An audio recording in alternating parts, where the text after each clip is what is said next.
Classroom Under the Sea is made possible through the generous support of Diversity in Aquatics, the project's official sponsor.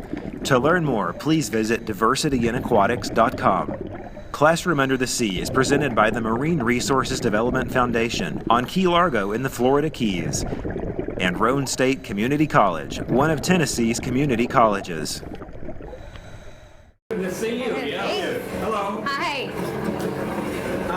Nice Mr. Wyland will join us for Classroom Under the Sea right after this.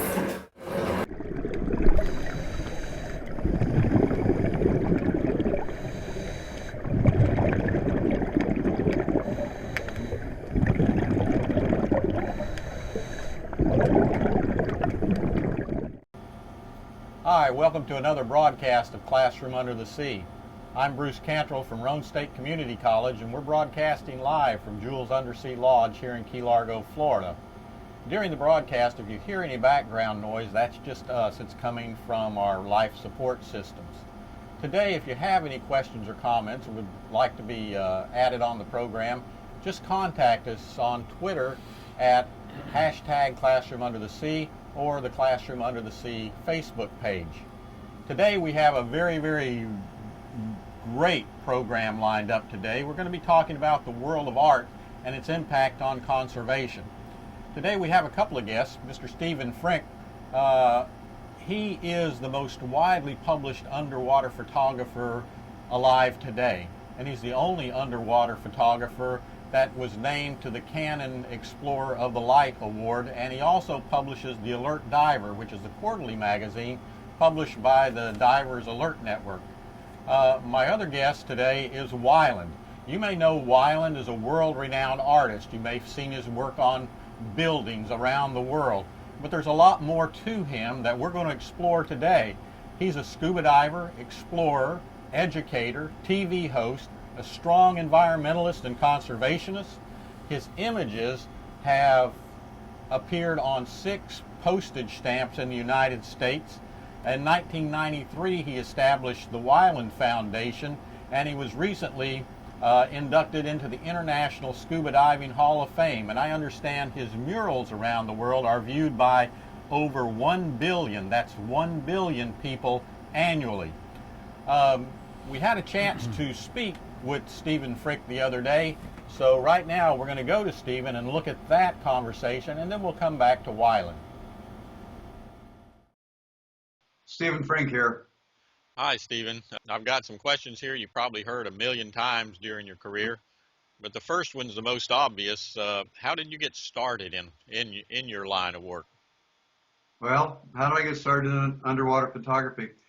I guess it probably started in a swimming pool in Rock Island, Illinois. I was a competitive swimmer when I was a kid, and had the thought that scuba diving would be a very cool thing to do, although I didn't know how I was going to get from the Mississippi River to the Atlantic Ocean and the Florida Keys. That wasn't obvious to me.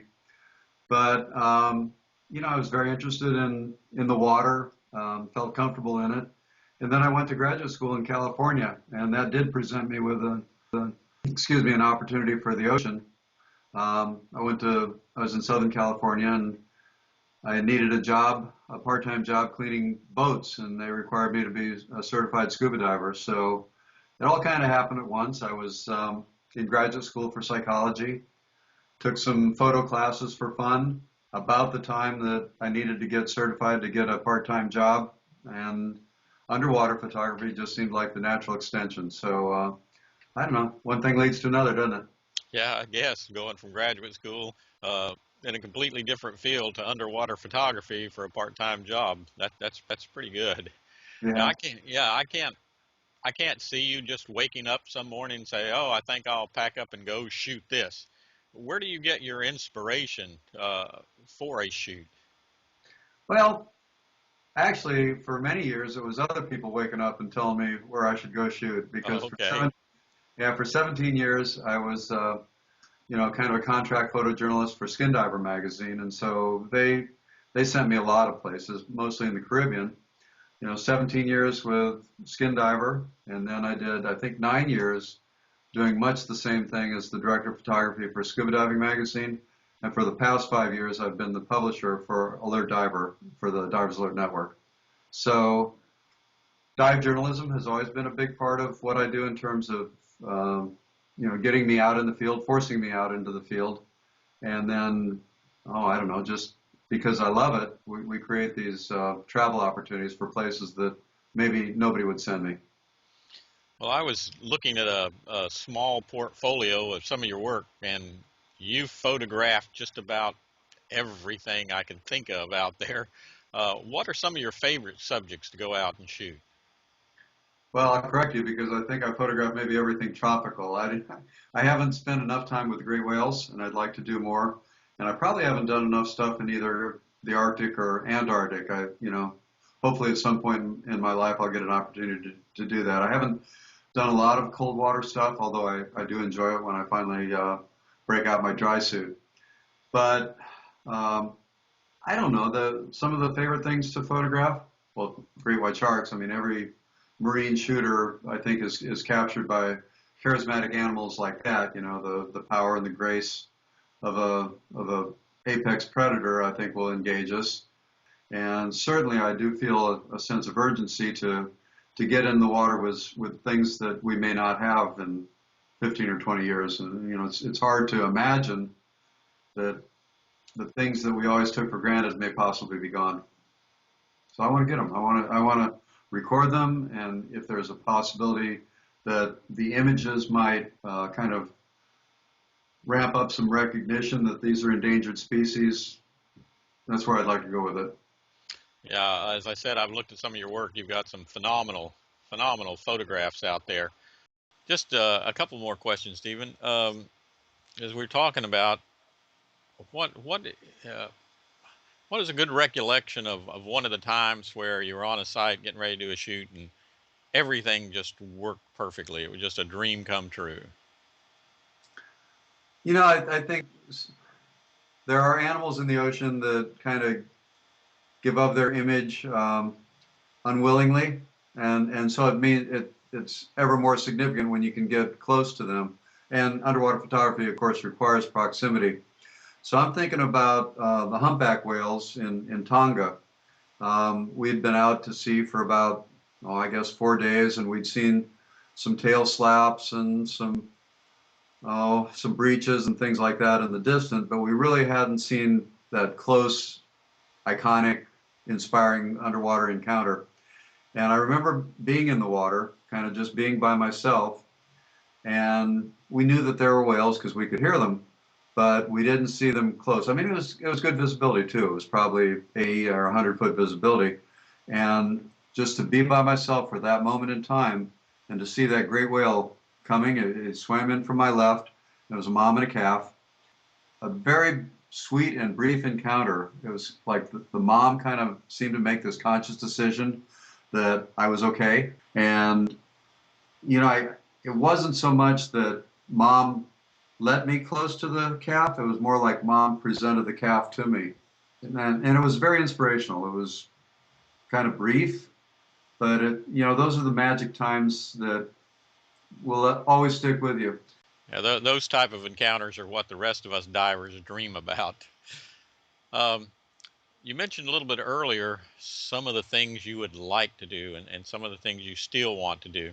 If you could get out in the water today and do a good photo shoot with one particular thing, what is the number one on your list? One particular thing, huh? I suppose it has to be sharks, just because sharks are so threatened now with shark finning, and we kind of fear we're getting to critical mass on so many species of marine life.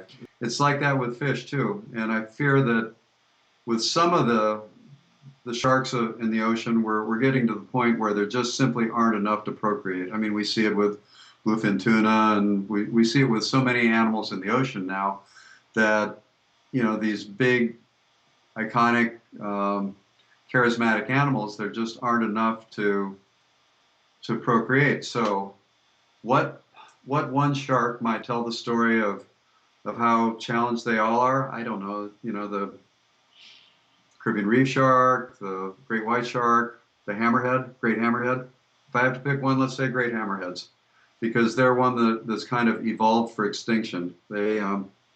they do what they do very well, and they've done it for millions of years. But just the way their eyes are situated and the way they predate, it's getting harder and harder for them to do what they do for a living. So if we're going to pick one, let's pick a great hammerhead. Finally, obviously, you're the best in the field. Given that, what advice would you have for a photographer up and coming that wanted to, say, follow in your footsteps? I think it's very important to stay nimble. I've been thinking lately how much the industry has changed for me over the years, and it's kind of like the internet has changed everything. Now, kids who are coming into underwater photography today, I think that big seismic shift has already happened, and that's the internet. So that's changed really how, you know, photography is a commodity that is transmitted over the internet, not much different than music. So the means of transmission is much different than when I started. And even from when I started, it's changed. So you have to be nimble. You have to think about what technologies are going to enhance communication, because in the end, we're all just visual communicators, right? So if it's social media, it's to carve out a presence via social media. If it means working with a stock photography agent who is internet enabled, those are all the kinds of things that a forward-thinking photographer has to embrace. I don't think it's enough to have good images. You have to make your images accessible. You have to tell a story. You have to conduct business as a business person would. In fact, that's one of the early lessons I think I had as a photojournalist, is hit your deadlines, because nobody has the time to wait for you. And I think now in this go-go environment that we have, everything has to be done immediately. And, if you don't answer your emails in 7 seconds, you're late. So the whole way of doing business is changing. And the kids growing up today will view it differently than I do, because they'll be more immersed in this digital lifestyle. But it's not change. It's not going to change. We can't step back from that precipice. So whoever's going to make it tomorrow will have to embrace digital. Will have to be open to the new technologies that we don't even know yet. And I think they're going to have to be a little prescient in terms of the ocean in general. What are the things that we need to communicate? Are we going to talk about the ecological message? Are we going to talk about ocean eutrophication and global warming and all the challenges that face the ocean today? Are we going to celebrate the beauty that remains? That's a person who is going to make a career in underwater photography has to be intimately involved with what the ocean is today and what the ocean will become. But on the other hand, it shouldn't be doom and gloom either. The reason they want to be an underwater photographer is because it's so beautiful down there, and the marine life is so engaging, and it's their job to capture it in a way that nobody's ever seen it before. Stephen, thank you for joining us today on Classroom Under the Sea. It's been a pleasure talking with you, and we wish you the best. All right, Bruce, my pleasure. I wish I was there diving with you today. I wish you were too, or I was out at some exotic location carrying your camera for you or something. All right, well, we'll work on that. Okay, thank you. All right, thank you. Hi, I'm back here with Wyland, the international outdoor environmentalist, educationist, conservationist, artist. And it seems like no matter where he goes, he has to do some art. So let's check in with Wyland and see what he's up to. Oh, sorry, I saw a great canvas down here and decided that I would act on it a little bit. Little octopus for you here. Anyway, yeah, right. Canvases don't have to be traditional. I paint the sides of buildings and occasionally a mermaid or two. So here we go. And I want you to notice that I'm doing this, Bruce, right-handed. You see that? Doing that right-handed. That's because I'm right-handed. See, and they said artists were not smart. Okay, are you guys getting all that? This is actually a great canvas. Thank you. Oh, well, you know, I try. How's it feel? Oh, a lot less painful than a real tattoo, I would imagine. Okay, so there we go. So everybody out there gets to watch Wyland doing his art live. It's tatting me up. I am tatting her up. Now, in the old days, artists would, in Asia, they would capture an octopus and roll ink on it and then press it against the paper. Not so good for the octopus. This is a lot more easy on the octopus, this my style of art. But anyway, this is art, and you know, art is a powerful medium. And you know, there's many different ways to share the beauty of nature and conservation through art. Generally, I'm known for painting the sides of buildings, you know, giant murals that reflect, you know, the beauty of the ocean. And my theory is that if people see the beauty in nature, they'll work to preserve it. And not everyone's going to get a chance to go into a gallery or a museum. But if they're driving down the street coming into the Florida Keys where we live, and where you're living under the sea, you guys, then maybe they'll see a mural that reflects some of the beauty of the marine habitat.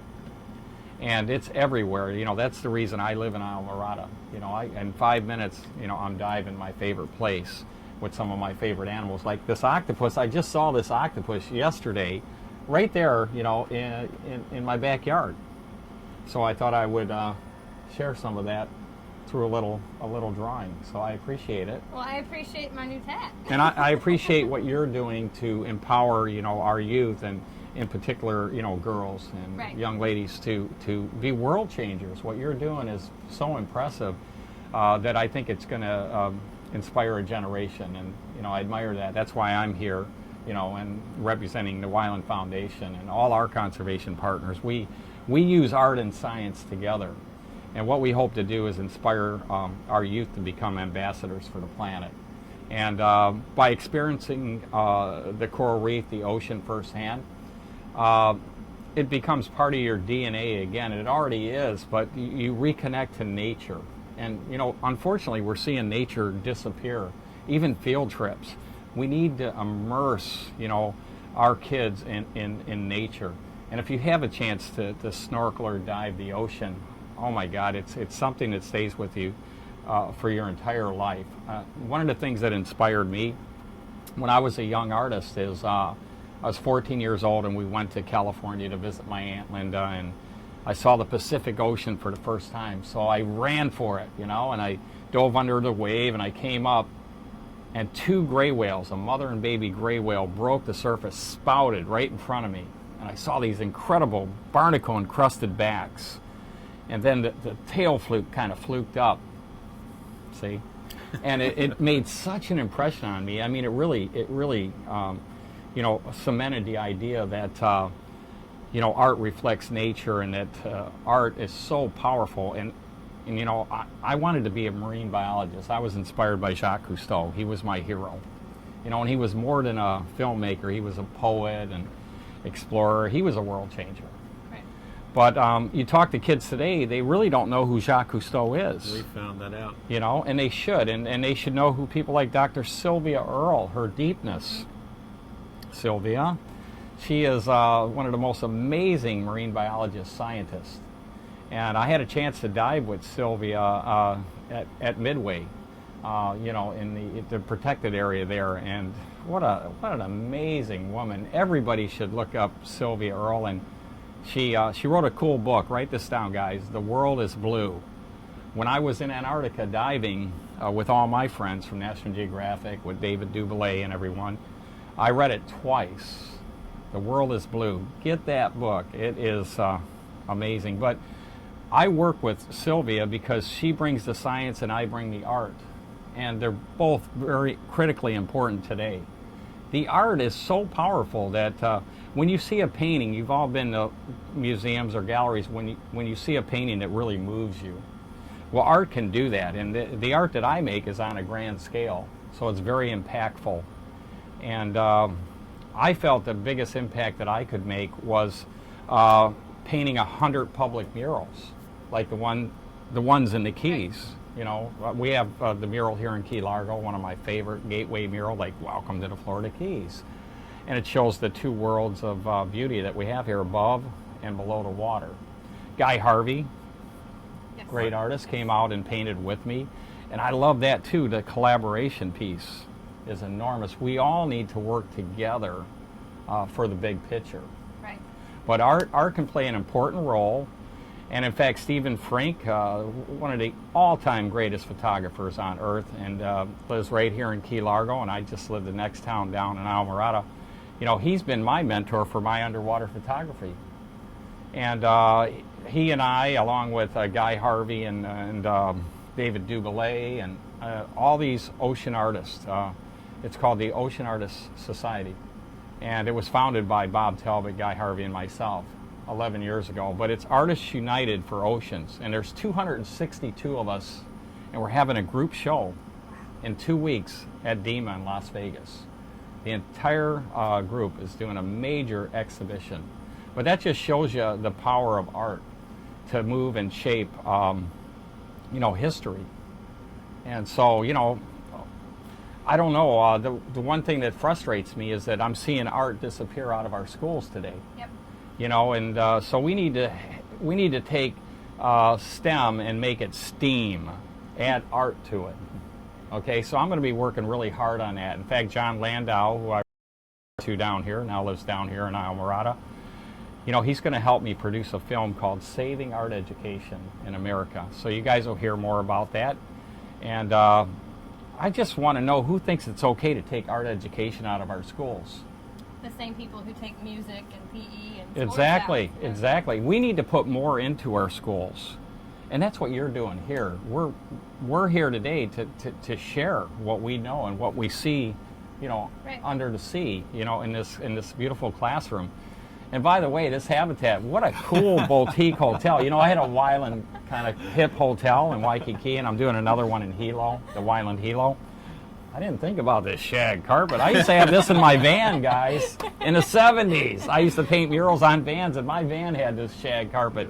It certainly didn't have this view. We only go first class. I know, you guys are first cabin, but it's a great honor to be here. I guess I'm the fourth one. I follow my good friend Buzz Aldrin. Buzz, what a great guy. In fact, I was telling you guys a story. I was painting at Wyland Galleries, and I go, it's not rocket science, you know, and somebody behind me goes, huh, and I turn around, it's a rocket scientist, Buzz Aldrin. So I hand Buzz the paintbrush. He goes, all right, you got me, why? You won. But anyway, today I think it's going to take a lot of creativity to engage your generation about why it's important to have clean water and healthy oceans today. Why is it important? Are you kidding? It's the key to all life for not only the turtles, the fish, the manatees, the birds, the trees. It's critical to the health of the planet and our health. Everything's connected. So it's all about water. So it really makes sense that you're living down here for over 70 days. Yes. To call attention to, you know, what's happening to our water world. We are certainly a water planet. But I'm learning. What I do, guys, is, you know, Bruce, I try to learn everything I can. That's why I'm here. Right. I secretly didn't tell you. I didn't just come down here to draw on you. Jessica. I came here to learn, hear what you folks are doing.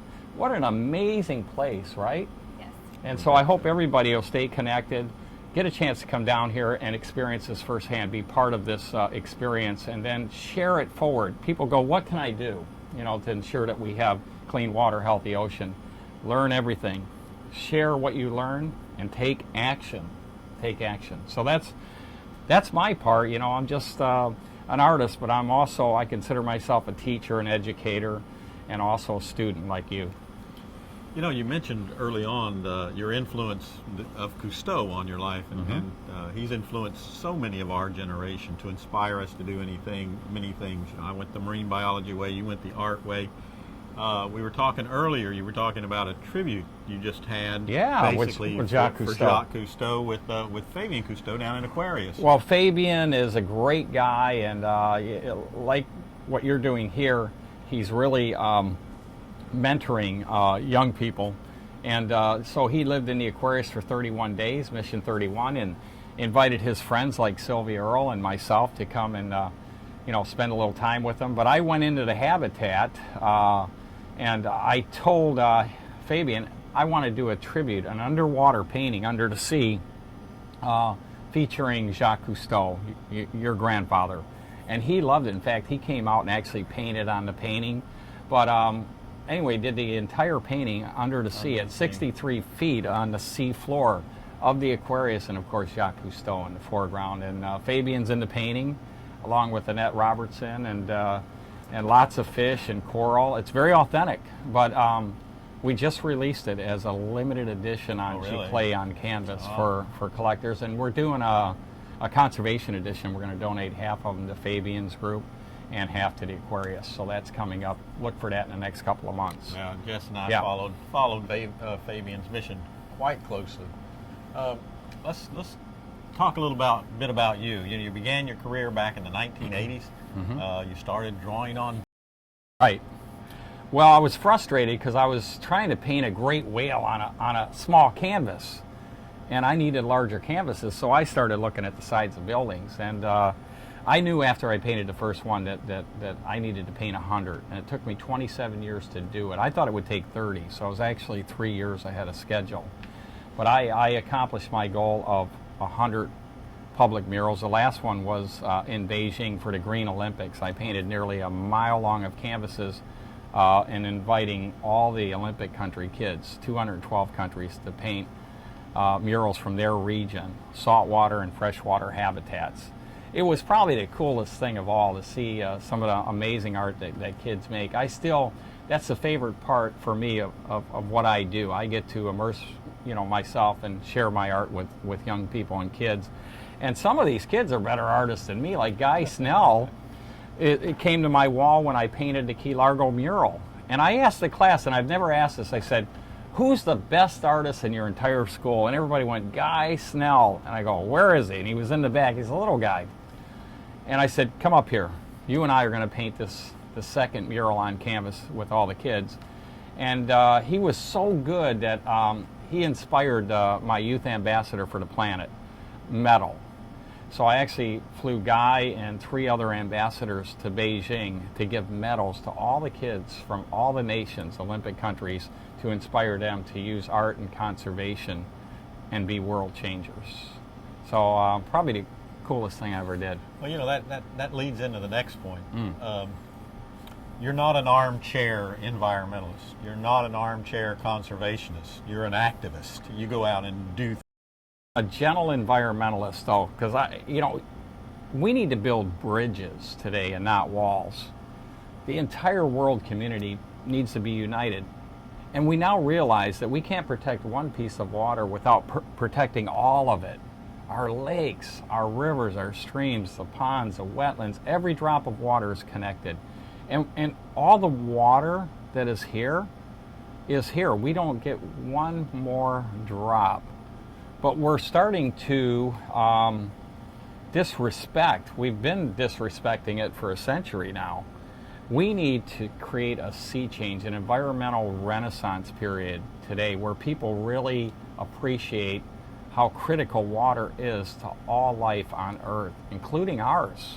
So what we do, our legacy program with the Wyland Foundation and Toyota and all our conservation partners, is the National Mayor's Challenge for Water Conservation. So every April, and you guys can get involved, we encourage you to be water wise. Learn how you can conserve and protect water. It only takes a minute, and you can make a simple water pledge at mywaterpledge.com in April. And Toyota actually gives away a Prius to somebody, but all the cities and all the mayors compete to see who can be the most water wise and make the most water pledges. Well, last year we had 1.4 billion gallons of water pledges. Amazing, a record. Well, this year, after the April event, our National Mayor's Challenge again in April 2015, we're going to do the Wyland Global Water Challenge, challenging all 8 billion of us to conserve and protect water on the planet. In their communities, in their villages.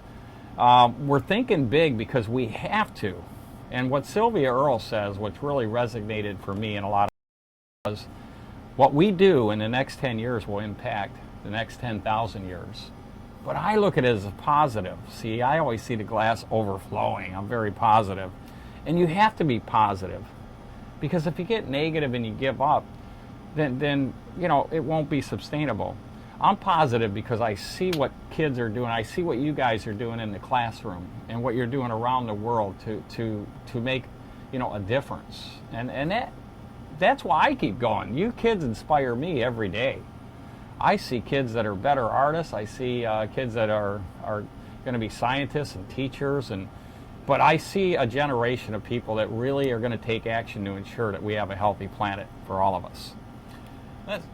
Let's turn to your art for a minute. We'll come back. I want to explore more fully the conservation side of the house, but I also want to talk a little bit about your art. I know that we have a very, very, very one of my books, large book of your art. That's an image from Maui. I remember this particular day. We were making a documentary, and you remember Lloyd Bridges, Sea Hunt, yes, everybody? Sea Hunt. Oh my God, Lloyd Sea was a great supporter of mine and the first member of the Wyland Foundation. But we were out there, he narrates the film, but I was doing a film about my art and how it reflects nature, and I try to immerse myself in it. In other words, I swim with these whales. I get up close and I kind of take all that beauty that I see in the ocean realm, and that reflects in my paintings, my sculptures, on the sides of buildings, in the music that I write, in the films that I produce. Well, I think we got a few of your images. Okay. Check it out. You can bring up some of your images. There's one. We'll let you above and below with them a little bit. Dolphins above and below. Can just give us kind of your inspiration, how you got to them, how you. I like to show the two worlds view a lot. So you show the beauty above, connected to the world below. I also like to get into the detail there. That looks like Nemo, a little Nemo action, of course, clownfish, and. You know, I like to take a lot of underwater images. There's a green sea turtle kind of coming over for a look at the surface. You're just below the surface there. There's kissing clownfish. I know you shouldn't personify, but sometimes you see things that are so damn cute. Darn cute. Darn cute. Cute, yes. Darn cute. There is a hawksbill sea turtle on a beautiful living reef. Just gorgeous. I love to take pictures, and I've been doing underwater photography my whole life, but when Steve Frink came in and kind of got me set up with the right gear and the cameras, and he always took the time to share what he knows with everyone. He has classrooms, and with me, he's been mentoring me for a long time on my photography. And you kind of do that with art. I do that with my art. I always try to give back. I remember when I was in first grade, I had a teacher that saw me kind of drawing in the back of the class, and she caught me, and I thought I was in trouble. She wanted to see me after class, so the teacher actually was an artist. So after class we drew for about an hour, and this is my first grade teacher, and she said, you know, Wyland, you could be a great artist. And it changed my life. So now whenever I see a group of kids or whenever I'm doing a project, I always invite the kids in, you know, to kind of draw and paint with me. And mine really, I think the reason my art is unique, it's not only art, it's conservation, right, and it's equal. So it's a really nice balance, but it's something that I'm passionate about. I grew up in the 70s watching the first Earth Day. I remember when a lake caught on fire. There was actually a river, the Cuyahoga in Cleveland. And to me, you know, what was happening with the industrial age, you know, I couldn't stand by and not do anything. So I thought I would use my art as a vehicle to raise awareness and cause people to care about what we're doing to our rivers and lakes and streams and to our planet. And I was an artist that was in the right place at the right time. I mean, my mom actually thought I was going to starve to death. When I was 16, she said, "Are you going to think about getting a job?" And I said, "I have a job. I'm an artist." And she went for it. So listen, if you're watching this, if you want to be a marine scientist, if you want to be an artist, if you want to be a writer, a teacher, you know, if you're into music, don't let anybody take that away from you. In fact, the people that say you can't do it, let that be the fuel to inspire you to do it and do it better than anyone else has. Well, your art is phenomenal. When we visit Key West, my wife and I, we have to make 2 stops before we do anything else, and that's the Wyland Gallery at one end of right on Duval. Wyland Gallery at the other end. I just did shows down there for Fantasy Fest. I might have painted a few people, and sorry, Guy Harvey, I actually wrote your name on one girl I painted. I apologize. This is a public thing, but you know, art is the greatest gig. You know, I mean, scientists, these guys, they have to follow rules. Artists, not so much. But you can do both. In fact, there's nothing you can't do. And if you're doing what you love, like I do, like Jimmy Buffett does, you've reached the pinnacle of success. I mean, I don't consider what I do a real job. It's more of a lifestyle brand. And now it's totally out of control. It's global, and it's just so exciting to have the kind of success that actually makes a difference, kind of a cause, you know, brand. And then with that, I wanted to start, you know, my nonprofit, the Wyland Foundation. And so this year, in a few weeks, we're celebrating our 21st year anniversary in Dana Point at the Ocean Institute. And it's a great event, and we're highlighting the work that the foundation has done for 21 years. And what we've done is try to build bridges, you know, in communities, and try to teach people about, you know, water quality and conservation, and also art. Art, I just can't express how important it is that we not lose art education in our schools, because if we do, we lose that creative edge that America has always had. I mean, every country in the world, China, all of them, they look at art as a very important part of an education, you know, a pure, you know, full education, and America needs to invest in that, and it needs to be right now.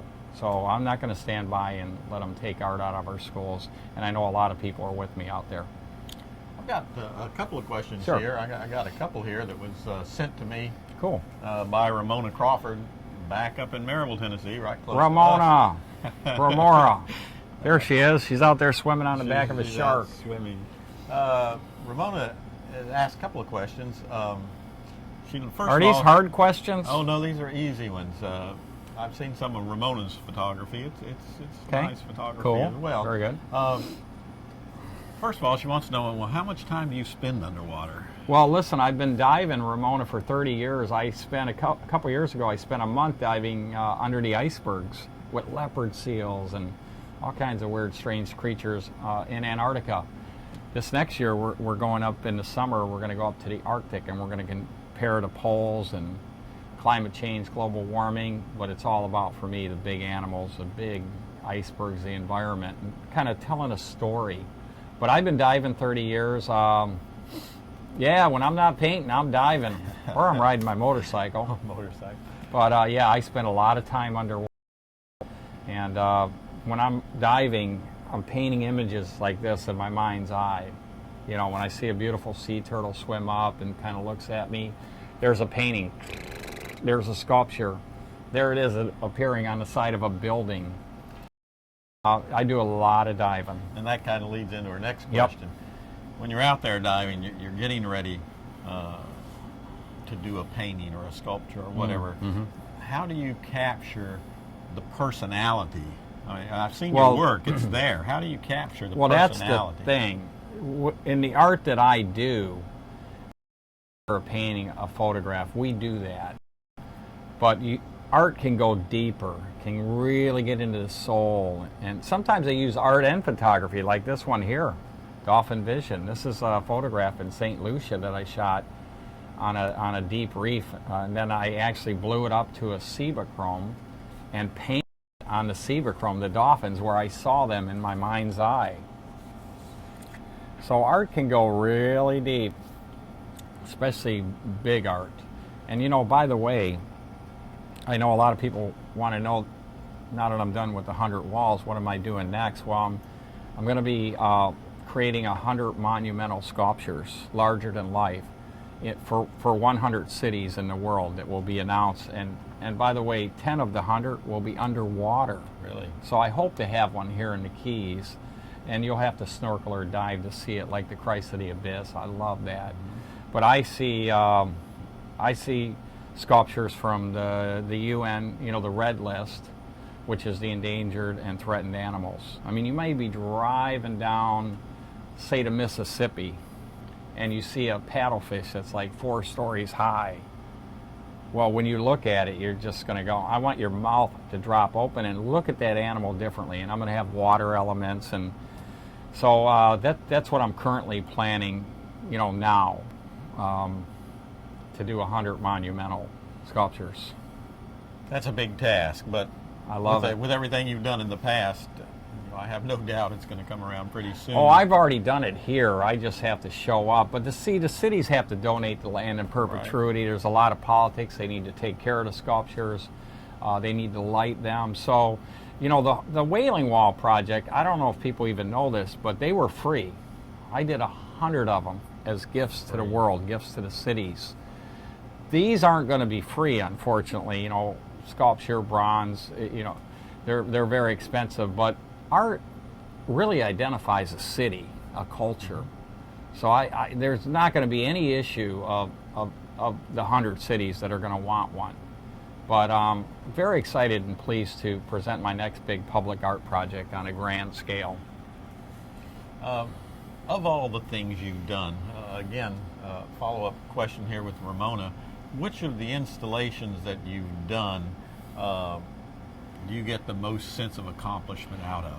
Well, listen, there is no greater feeling, Bruce, than you're driving down the city. Let's say I'm coming back in from California or Hawaii, where I also live, and I'm driving past one of my murals, like the one in Key Largo. I love it. And I want to thank Mike, the owner, for allowing me to paint it, and he just got the lights working again. Thank you, Mike. And it makes you very proud to see it, And sometimes I'll be in a restaurant, I go, I painted that, and they go, sure you did, buddy. I did, I swear to you. I painted 100 of them at least, and I painted thousands of murals with kids. And again, the coolest thing ever for me is that I painted with young people and kids. I count them now, 1,000,001, 1,000,002. And right now, when you guys are done watching this, go to Wyland.com, find our Wyland National Art Challenge and murals. Right now, it's going on right now. There's another month or so. But I hope you'll participate in it. It's the theme this year is ocean. We have one, and water is life. So I hope you guys, we're doing it every year in the fall. Every September, October, we have a national art contest. I, along with Sylvia and my team, we judge the winners. It was launched at the Aquarium of the Pacific last month with Dr. Sylvia Earle. And then in April, we do the National Mayor's Challenge for Water Conservation. So those are the two legacy programs, and I hope you guys will stay tuned to that.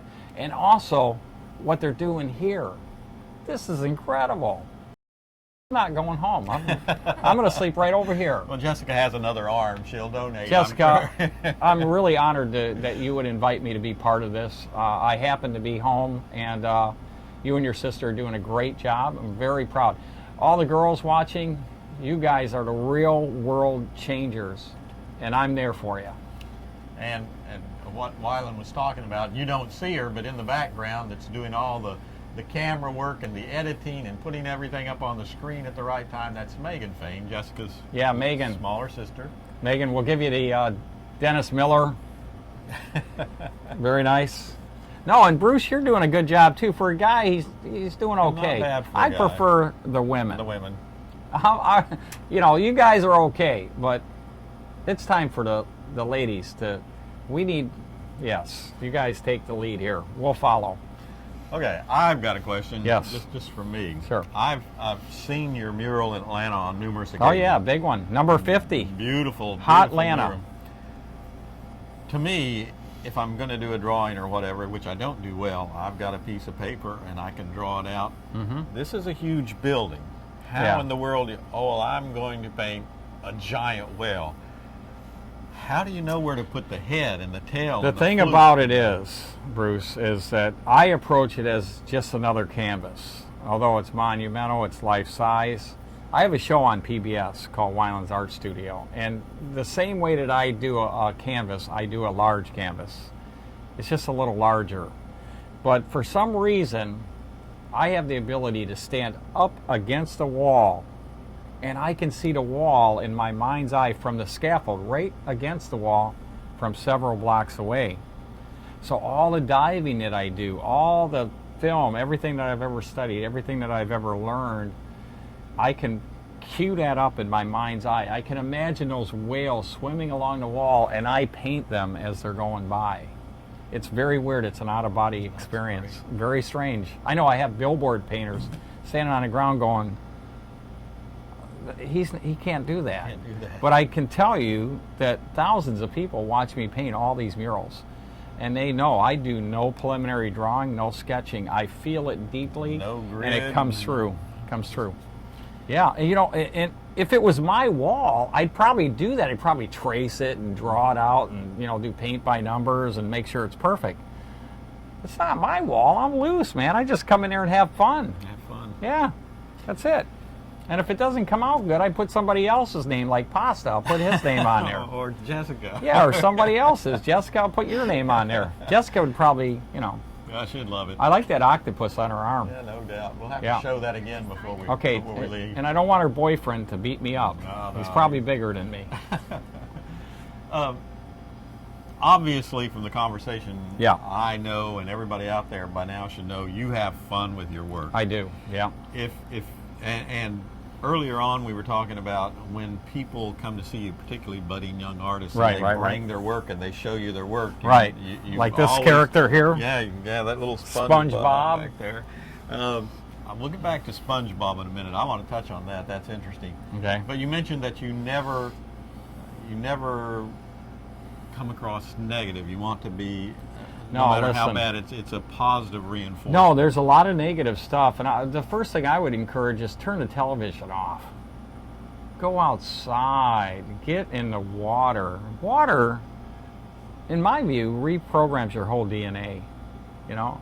And, you know, if you watch the news all day, you're going to be discouraged. Look at the positive things that people are doing, like Jennifer's doing here, you know, at the Undersea Lodge, and look at the positive things that are happening around you. What Fabian did with the Aquarius, and then build on that. So, yeah, and if you're going to be a world changer, first of all, you want to be a positive one. There's enough negative ones out there. You want to be positive, and then people will be attracted to that, and then it'll be more sustainable. Have fun. Fun is the key. You can clean up the planet, the oceans and the lakes and rivers. You see it every day with people and groups that are doing amazing work. You know, Bobby Kennedy with River Keepers, Bay Keepers, started with a grassroots organization. Now they're nationwide. But if it's fun, then you're going to want to continue on that quest to be a world changer, to do something good, not only for yourself, something bigger than yourself, which is let's focus on having a healthy planet, because we've already done everything to it that we possibly could. I'm sure they'll come up with some more things, but we've overfished the oceans, we've poisoned it, we've put in plastic in there at a rate that is absolutely unsustainable. So now how can we be the generation that focuses now on completely doing a 180, that we're all protectors of the oceans and not predators? So it's a beautiful thing. What I would encourage you to do is start your own environmental group, your conservation group at school. Start your own. Come up with your ideas and make a difference. That's what I would say to everybody out there like Jennifer. You're making a difference here. I say Jessica. It is Jessica. I call her Jennifer. Welcome to Wyland's world. Jessica, Roger Rabbit. Got it. Okay. Before we came on the air today, we were talking, and you were talking about one gentleman who came and showed you some of his artwork that wasn't particularly good. And it kind of changed a little bit. Okay, you guys ready for this? So, you guys all know SpongeBob. SpongeBob is huge, and I love SpongeBob. But when Stephen Hillenburg was a young marine student, marine biologist, he was an intern at the Ocean Institute, in fact, worked there. And I was doing a book signing, and the director there, and Harry Helling, who's the top marine biologist, said, "Hey, we got this young artist. We got this young artist, and he does cartoons. And you know, he's a big fan of your work, you know, and he wants to meet you and show you some of his art." And so, so this, and you know, I didn't know he was later going to be the creator of SpongeBob SquarePants. So anyway, you know, hey, this is Stephen. He's a young artist, and he wants to show you his art, right? So the kid starts showing me some of his art, which I love kids' art. I mean, it's pure. And so he's showing me all the little drawings and stuff, and I went, that's real good. I guess I was sarcastic or whatever. So anyway, I didn't get invited to the premiere of the movie SpongeBob. David Hasselhoff, my friend, did. In fact, he's in the movie. I could have been in the movie. I should have been a little more nicer. So now every kid that I ever meet, I go, hey, you're the greatest artist ever. But anyway, no, listen, he's a great artist. I'm a big fan. And in fact, we're doing a public television series called Ocean Stories, 100 Ocean Stories. And I was, and he's the second or third story. And in my mind, I want to do a promotional thing where we show the old clip of that. And then the new clip is now where maybe I go to Vegas to the licensing show. And I'm in line, long line, to get his autograph and show him my artwork. So now I'm in line and I say, you know, Mr. Hillenberg, I love SpongeBob. I'm a big fan. I'm an artist too. And I kind of show him some of my art and he goes, yeah, that's real good. So, you know, it's funny how, you know, everything comes full circle. You need to be nice to people on the way up because you may see them on the way down. You've heard that, right? So true. Be nice to everybody, then you don't have to guess, was I nice to this person? I talk to young people and everybody out there watching. Be a nice person. So, right, Jessica? Be a nice person. It's always the right thing to do. So if we have young people out there who Yep. are interested in art and somebody kind of gives them a, well, you know, discourages that's them? real Let good that, stuff. listen, let that be the fuel to be successful, whether you're an artist or a writer or you're doing music. If somebody says you can't do it or, you know, this is not so good, let that be the fuel to show them. And Stephen Hillenberg, the creator of SpongeBob, certainly opened my blue eyes, for sure. Let's turn back now to conservationists. Yep. You mentioned you're getting ready to do a trip to the Arctic. Yes, yeah, we got a whole group of us, including Sylvia Earle, Dr. Greg Stone, one of the great scientists, a lot of artists from the Ocean Artist Society, David Duboulay, obviously, and Jen, his wife, and some of the big icons are going too. Amos is going, and the guy that discovered Titanic, Emery Christoph with James with Bob Ballard. Yeah. So we got a group of incredible people. And by the way, these people are fun. Did I mention that you got to have fun? And it's fun, but they're out there doing real science. And Mike Law, by the way, with his magazine Asian Geographic, actually is organizing this group. He's one of the Ocean Artist Society. He's really got to be one of the top photographers anywhere, Michael Law. So anyway, it's really great because he puts all of us together. Ernie Brooks Institute of Photography, was my roommate. Guy's like 80 years old. He's the best, phenomenal photographer. He makes mine look like, well, we're not going to use any words here. But he goes out. Everybody's like shooting pictures of Antarctica and, you know, from the ship. He walks out there. Ernie Brooks takes a look at the light, makes one adjustment, and with his Canon camera, with infrared, takes one picture. We're shooting thousands. Ernie Brooks walks out there, takes one. Now, he's my roommate.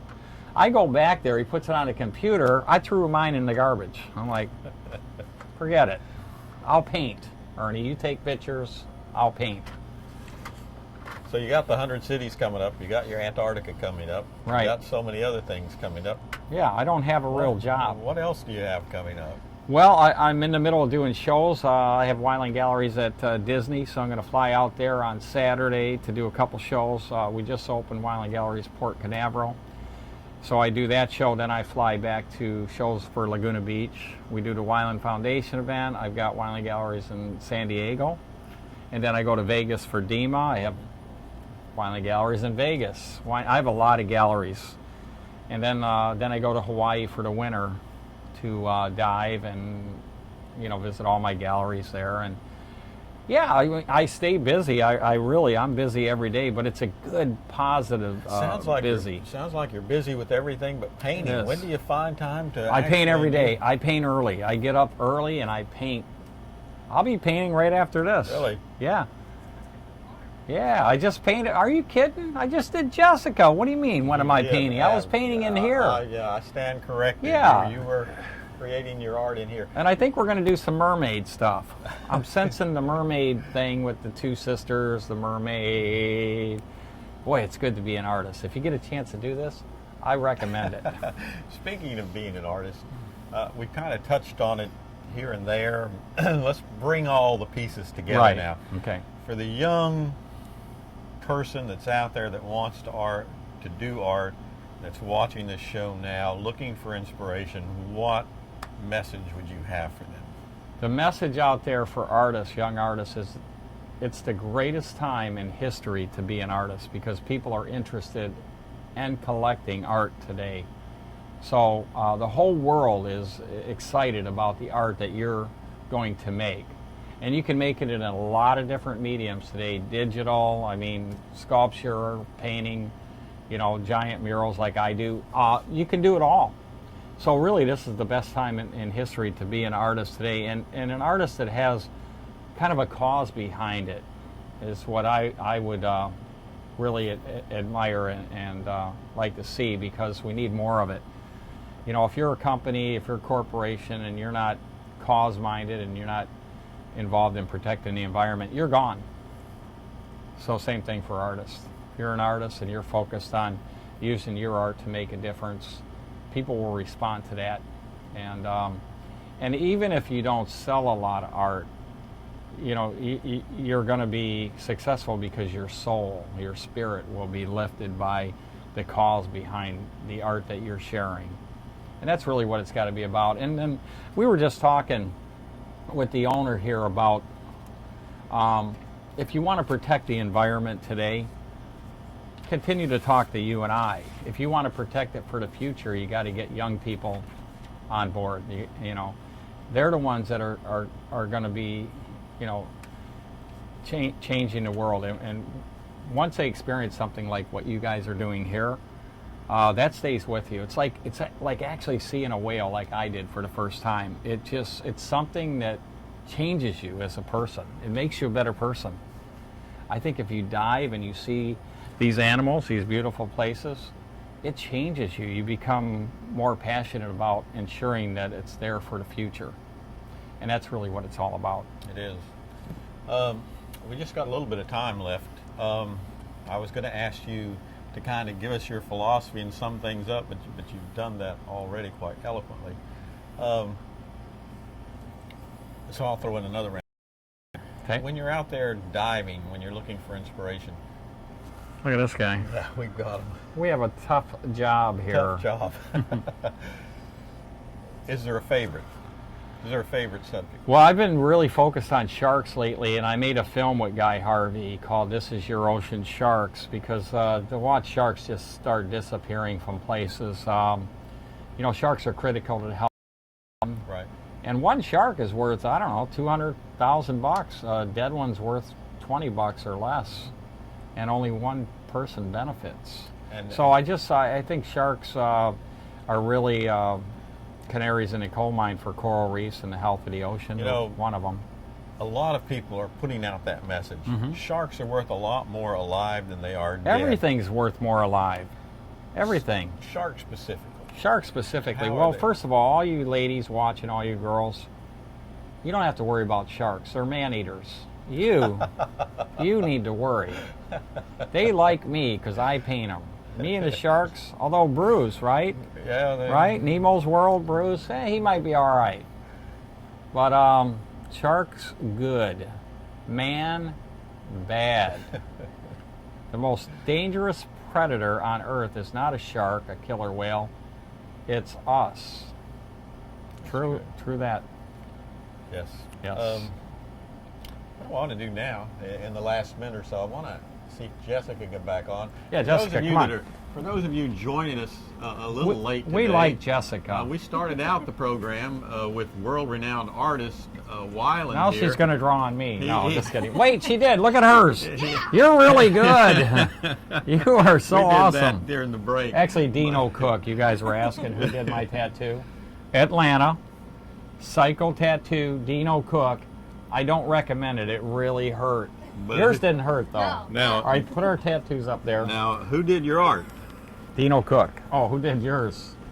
Some guy. Some guy. Look at those guns. But Tattoos. earlier when the program first started, Wyland took his magic marker and got Jessica over here and sketched out that, and now I'm going to have to live with Jessica for another I got to sign it, though, right? 6+ weeks without her washing her arm, I'm sure. I'm going to put her arm on eBay, by the way. Yes. Worked right out. I know. A signed arm by Wyland. Phenomenal. There it is. Now you can go to college. Again. And for those of you that have asked me time and time again why Jessica and I could possibly want to live under the ocean for 73 days, this is a classic example of why. Wyland, we appreciate you coming in. Thank you, It's been Bruce. our pleasure, and we Jessica? certainly have had a good Yes, time.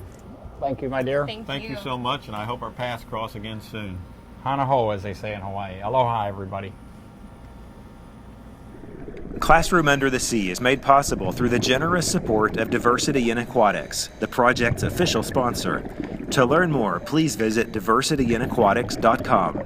Classroom Under the Sea is presented by the Marine Resources Development Foundation on Key Largo in the Florida Keys and Roane State Community College, one of Tennessee's community colleges.